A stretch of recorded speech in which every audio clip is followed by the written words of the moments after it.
بسم اللہ الرحمن الرحیم۔ آپ دلوں کی دعا لو، دل کی آہیں نہ لو۔ خدا کی طرف جانے والا ہر راستہ کسی انسان پر ختم ہوگا۔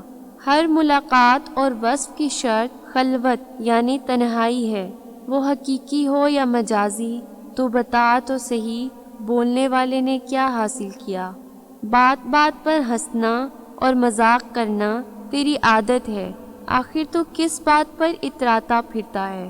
جو اپنے استاد پر مطمئن نہیں، کسی پر بھی نہیں، وہ آوارہ بندوں میں سے ہے۔ بندوں نے بندوں کو بادشاہ مانا، اللہ کو نہیں، اور یہی بندوں کی کم نصیبی ہے۔ اگر کوئی اللہ کو بادشاہ مان لیتا، علم اور حکمت کے راز بہا دیتا۔ دستور یہ ہے کہ بادشاہ سویا کرتا ہے اور غلام جاگتا ہے، لیکن وہ حقیقی بادشاہ جاگتا ہے اور ہم سو جاتے ہیں۔ اس حال میں جی کہ مرتے ہوئے کوئی حسرت باقی نہ رہے۔ اللہ کی یاد اور مخلوق کی خدمت بہترین عبادت ہے۔ تیرا مقام پاک اور تیرا کام، اس سے بڑھ کر اور کوئی مقام نہیں، اور اس سے افضل اور کوئی کام نہیں۔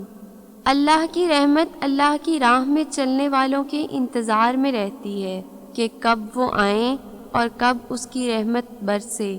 کافر کے ساتھ شیطان نے کیا کرنا ہے؟ شیطان تو تیری گھاٹ میں ہے۔ زندگی کی تیاری یہ ہے کہ اللہ پر راضی رہنا سیکھو، زندگی پر راضی رہنا سیکھو۔